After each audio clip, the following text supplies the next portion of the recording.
రావటం ఆ చెడు స్నేహాల వలన వారి జీవితాన్ని పాడు చేసుకోవడం చూస్తూ ఉన్నాం. ఈ కార్యక్రమాన్ని వింటున్న యవనస్తుడా, నీ పరిస్థితి అలాగుందా? లేక మీ బిడ్డల పరిస్థితి అలాగుందా? చెప్పండమ్మా. మీ బిడ్డలు చెడిపోతున్నారే, కాలేజీకి వెళ్ళి మాట వింటం లేదే అని దిగులుతో వేదనతో ఉన్నారా?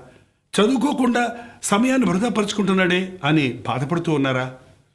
యవనకాలపు ఇచ్చలు యవనస్తులకు సర్వసాధారణమే. కానీ వాటిలో నుంచి విడిపించగలిగిన దేవుడు ఉన్నాడు. యవనుడా, నీ జీవితం ఎలా ఉన్నది? ఇప్పటికే నీ బ్రతుకును పాడు చేసుకున్నావా?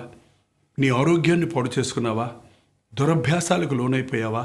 నీ హృదయాన్ని లోకపు ఆశలతో శరీరేచ్ఛలతో నింపుకొని గురి లేని బ్రతుకుతున్నావా? ఈనాటి యవ్వనస్తులు మనం గమనించి చూస్తే వారి జీవితంలో విఫలులవటం చూసి, వారి జీవితంలో ఏమీ సాధించలేకపోవటం చూసి, ఒక విధమైన ఇన్ఫీరియారిటీకి చోటిచ్చి తమకు తామే కృంగిపోవటం ఉండటం చూస్తూ ఉన్నాం.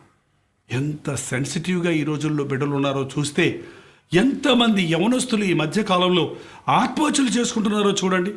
మరో చిన్న కారణంలో తట్టుకోలేక చనిపోవటానికే ప్రయత్నిస్తున్నారు. యవనుడా, నీవు శాంతం జీవించాలి.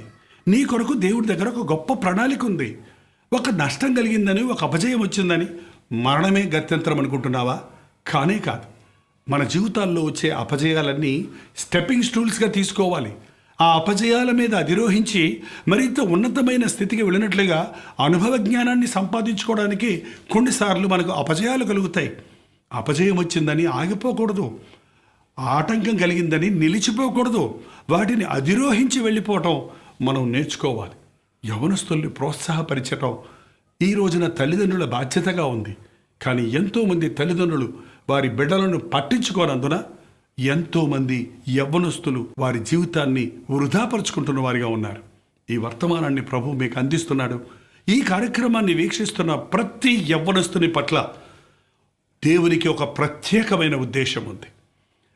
తల్లి గర్భంలో నీ ఉన్నప్పుడే నిన్ను చూచిన ప్రభువు నీ కొరకు ఒక గొప్ప ప్రణాళిక కలిగి ఉన్నాడు.